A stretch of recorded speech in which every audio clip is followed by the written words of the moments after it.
How's it going, everyone? Welcome back to another video. And it seems the Concord dilemma just doesn't end.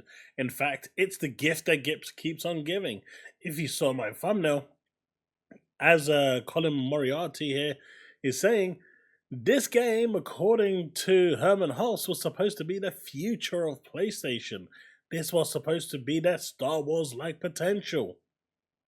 And this game didn't just cost 400 million.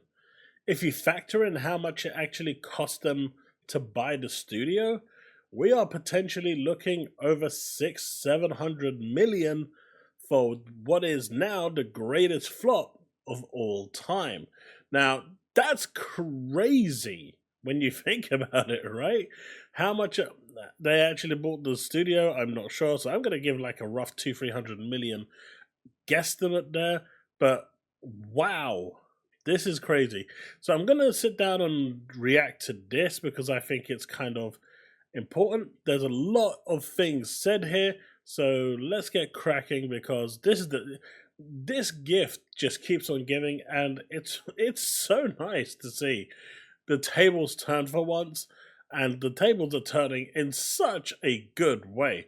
The media is absolutely ripping into PlayStation, and on a week where they are supposed to be celebrating their remastered console before it even comes out. Yes, I'm talking about the PS5 Pro, which just got remastered with the 30th anniversary. It's not even out yet, and it's got a remaster. But hey, at least Horizon Remaster's coming out on the remastered PS5 Pro, right? You see what I'm doing there? Anyway, that said, let's check this out and see exactly what is going on. I want to talk about Concord. I wasn't going to ever talk about this game again because who really gives a shit? However, and I don't do journalism really anymore, as you guys know, and we talk about this a lot. I was a journalist at one time, and I used to break a lot of stories, and these days I don't really grind like that. So the stories that I break these days are usually people, always, not usually, always people coming to me. And someone who worked on Concord reached out to me, and I verified who this person was and went through all of that and talked to this person extensively, for a long time. Ooh. And got some, I think, interesting information that I can share about Concord. And I think people will be interested about it. The reason that I wanted to talk about it is because some of the assumptions that I had made about the game were dead wrong as far as how much it cost and how much Sony really lost on it. So the big thing that you really need to know here about this is that Concord cost about $400 million to make. Oof, $400 million. Damn, that's gotta hurt. That has got to I don't even see how this game can be 400 million. But I mean, it's more expensive than Spider-Man 2, Spider-Man 3, The Last of Us. I mean, Last of Us was 220 million. We're looking at Spider-Man 3 projected at 350 million. We're talking $400 million, and that's not even including the studio purchase price. This has to be the biggest flop of all time.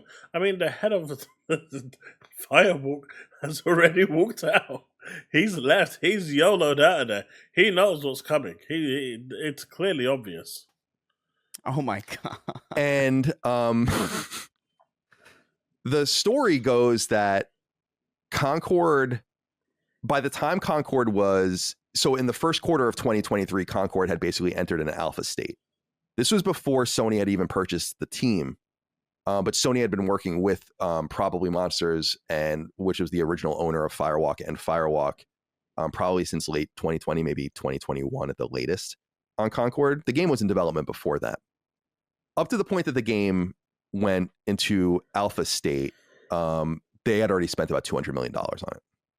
And it's unclear how much of that money. How do you get to spend $200 million and it's in alpha state? That's crazy. Where did all the money? I mean, this is reminding me of Anthem all over again. You know, where they worked on the project for 7 years and everyone was, wondering where their asses from their faces were and couldn't decide on a single thing and ended up burning so much of the budget that they had to build the game in less than a year. It's a miracle the game even came out. Money is from Probably Monsters and the original investors into the game, and how much of that money was from Sony. there's this term in product development, not only with games, but really with everything. You can like manufacture a tchotchke. You guys might have heard of it. It's called minimum viability, or a minimum viable product. So what MVP actually is basically what is the base minimum that you can actually do to deliver that product to the client. The client will come with requirements on what they want, and then you take that and then you present to the client what the minimum viable product is, and if the client's happy, that is what you aim for, and then you build on top of that if you have time.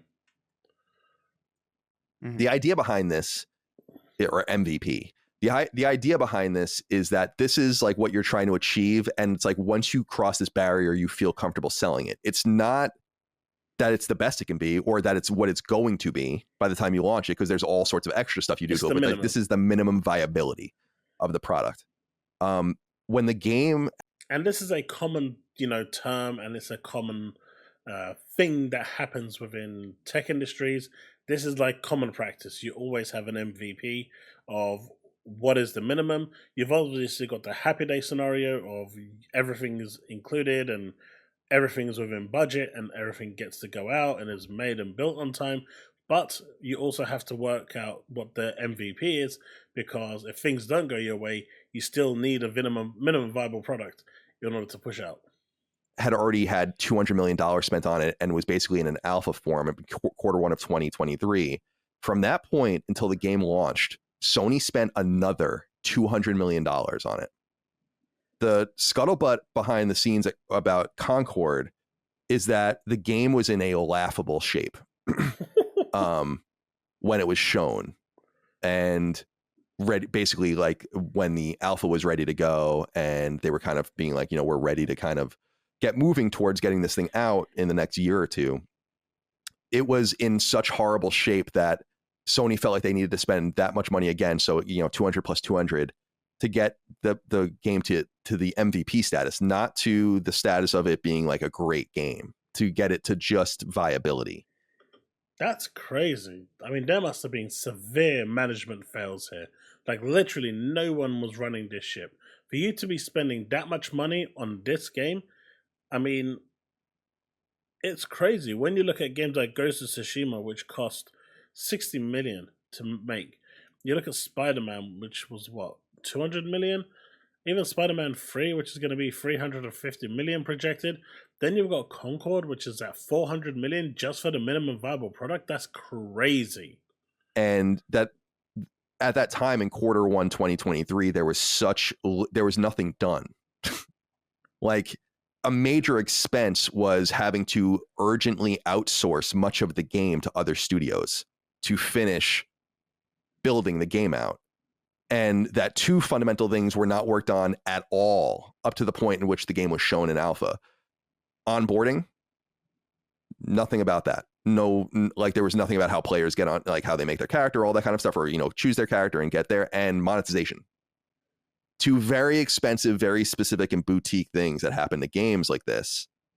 And so that's the first thing that I wanted to say, is that it's not only about the ongoing cost, which would be in the millions to keep the game going per month. Well, that's the thing. Outside of that $400 million, you've got the price they paid for the studio, and then you've got the maintenance cost of just the data centers, keeping it running, keeping the lights on, keeping people on standby for bug fixes, working on new content. This is live services are very, very expensive, but if successful, they're also very, very lucrative. And I guess that's what Herman Holtz was banking on here when he said that this was the future of PlayStation. Can you imagine? That's going to stick with him forever. Concord, the future of PlayStation. Over $400 million in the making. And it didn't last 2 weeks. But that the game cost about $400 million to make, soup to nuts. Sony put most of that money in, and it is not only so, because we had kind of said, like, this must be Sony's biggest loss ever on a game, and it is. It's the biggest game Sony's ever released from a budgetary standpoint from the first party or second party. So let that sink in. It's crazy. And it's totally unintuitive. there are games that are in development right now at Sony first and second party that are more expensive than this. But as of the games that have come out so far, so think about like Spider-Man 2 and so on and so forth. We know The Last of Us Part 2 cost $220 million. Spider-Man 3 is going to cost about $350 million. This game costs more than that. Imagine Concord being more expensive than Spider-Man 1 and The Last of Us combined. That's gotta hurt. And they lost all of it because they made no money. They made about $1 million gross revenue, and then they gave it all back. I mean, that's slightly not true because those that bought physical basically were stranded with their copies, so they did make some of that money that they gave to storefronts. So this is a huge, multiple hundreds of millions of dollar loss. Now the question is, why? Why did this happen? This game was heavily championed behind the scenes. Now we know this because Sony ended up, what's funny is that the game is presented in Q1 2023 as this, we're kind of getting towards the end. The game is nowhere near being done. It's in a horrible position. And then Sony buys the team. The idea behind this was, and the term apparently verbatim had been used, that Concord is the future of PlayStation.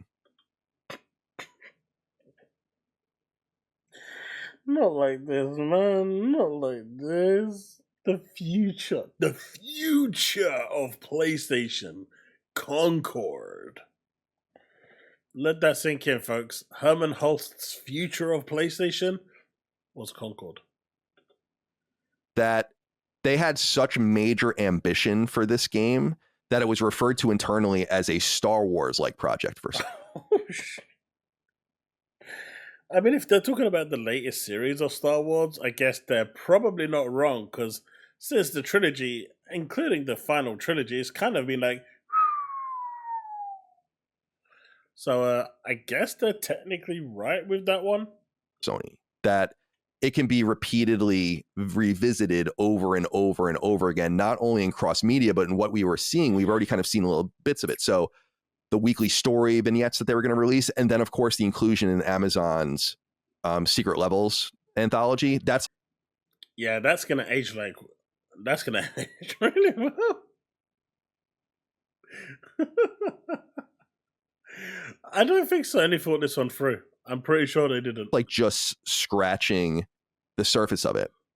Ironically, the game was codenamed Chaos. Hey, so now you know I had something to do with its demise. Let's go. Behind the scenes.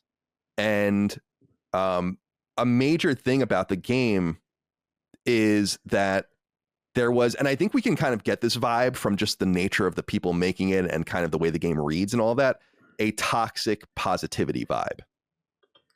Now, this is actually something that's happened in the past, especially over at Anthem, where they weren't even allowed to mention the name Destiny during development because they believed that they were better than everyone else. And instead of looking at your competitors to try and see what works for them, what doesn't work for them, and taking the good parts and leaving the bad parts out, that wasn't enough. No. They could only, you couldn't mention Warframe, you couldn't mention Destiny, nothing. This was the BioWare way as they relied on that BioWare magic. It looks like the same thing took place at Concord. It looks like lessons and history lessons were just not learned. And, if we go by Sony standard, they never learn. They never learn. But I'm sure the ponies out there are going to try and spin this $400 to $600 million loss, and try and say, well, you got rid of Tango, but it didn't cost us that much. It didn't cost Microsoft that much money, did it? And let's face it, they are kind of bleeding more money now at Sony with this loss than Microsoft cares to even bother with. You weren't allowed to say anything, apparently internally, about this game. About how, like, something's wrong with it, character designs are not right, and so on and so forth. They really, truly believe this was Herman Holst's baby, apparently. And he internally was himself a massive champion of the game. So it's not that. So the reason I'm telling you all of this, it's some interesting information, of course, but it's that I had said when people were like, Concord lost $200 million. Now, people were pulling that money out because that's basically how much like some of the first party games like Ghost of Tsushima, The Last of Us Part 2, etc. kind of cost in that frame. And I was like, there's Now, Ghost of Tsushima was a $60 million game, not 200 million. Now, The Last of Us was 220, so that was in that 200 million range. But 400 plus the cost of the company? Ouch. there's no way that it costs that much. I was saying like it cost 9 figures probably, like low $100 million, but there's no way it cost $200 million. No, it cost $400 million. So, and I am totally solid on this source, by the way. So that's why I'm willing to share it with you. Because again, I'm not really a journalist. So yeah, the big things to take away: $400 million loss. The game was in horrible shape as of 18 months ago before release. Not even monetization, no onboarding, most content not even there. The game was in such bad shape at that point that they spent the budget of it again in urgent outsourcing to get the game finished from all of these different angles over an 18-month period. I mean, it kind of explains a lot, right? Literally everything they're describing here pretty much feels like the troubles that BioWare had with Anthem because it was self-created. They literally created the problem and then couldn't find a way to get out of it. But come on, man, $400 million. And you release a piece of crap like Concord. I mean, I sympathize with the developers, I do, but the game just wasn't good. It wasn't balanced, it wasn't done right, and it just felt like a cheap knockoff of Destiny. Internally, the game was considered part of the future of PlayStation with heavy cross-media references and a system of toxic positivity surrounding it that didn't allow anyone to meaningfully change the course of. I mean, I'm never going to think, man. The future of PlayStation, I am never going to get over that. The game. Never. Because if the people at the top truly believe in something, you're not going to be able to do much about that, I don't think, from the trenches. So I thought people would be interested in that, and just wanted to throw that out there that, yeah, Star Wars really apparently, or I'm sorry, Sony really saw this as a Star Wars like project for them, like the potential to, and now it makes sense. Yeah. Not only why they spent so much money on it, but why they bought the team. So there are people there, and to me, it's unclear who exactly the people are. I know some of the names. I don't want to get too deep into that because a lot of the things I learned were off the record, but obviously this is on background. And it's like, yeah, now it makes a little more sense. You spent, and by the way, the $400 million not included in how much it cost to buy the team. Oof, $400 million plus the purchase price. You're looking at $600-700 million for Concord, and it flopped. It didn't last 2 weeks. Oof. And then they're gonna. I mean, I don't even know how much more you can bash this game at this point. I think it's just been beaten to a pulp. And I think at 200 million, people were still saying it was egregious. But now we're looking at $400 to $700 million. Oh, good Lord.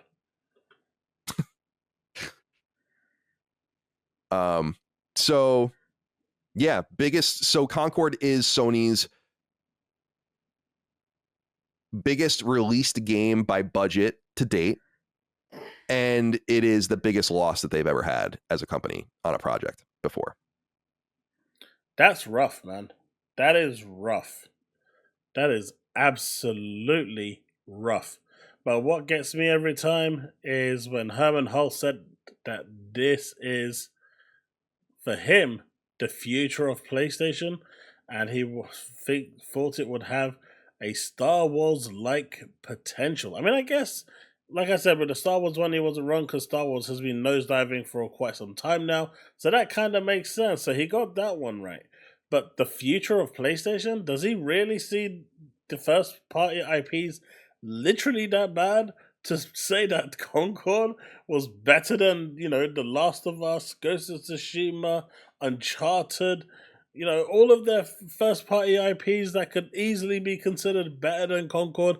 My dude came out and publicly goes, this is the future of PlayStation, Concord, and it's only here for 13 days. Let's go, baby.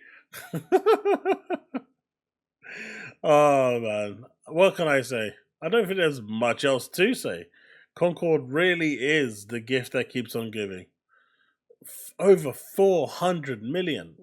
We're talking $400 to $700 million for a game that didn't even last 2 weeks. That's gotta hurt. But do you know what? Where's all the people calling for Herman Hulst's head? I mean, he's the one that made this happen. He's the one that was saying that internally, when they were playing the game, it was absolutely amazing. The game was brilliant and all of this and all of that. And he was hyping this game up. So it's clearly that this was his baby. This was for him. And he cost the company up to $700 million. It's no wonder the PS5 Pro came out at £700. It's no wonder the 30th anniversary is going to be between 1,000 and 1,200, because they need to start milking their customers to try and make that money back. Let's just hope Marathon doesn't do the same, because at this point, Horizon and Days Gone aren't going to be the only remaster that they do. I think they just remastered or remade The Last of Us Part 2, but I think it was a remaster. So I think they're about to start remastering remasters that are within this, that are 6 months old, because I think that's going to be their new criteria, because at this point, they need to close that gap fast. With Bungie failing all over the place, that's $3.6 billion there, and now they lost another $400 to $700 million. Oh, gee. Literally nothing is going Sony's way this time. Nothing at all. But let me know what you think in the comment section below. It's amusing to hear more stories about Concord, because everyone saw it was going to be a fail. But you know what? They didn't listen. They didn't change their ways. They didn't take it back into incubation to fix the problems, especially after the beta. They just wouldn't listen. And this is what happens when you don't listen. Sony, listen. And actually, do you know what? Keep doing what you're doing. That's exactly what you want to do. Keep doing what you're doing. Anyway, folks, that's it. I'm out. Remain legend.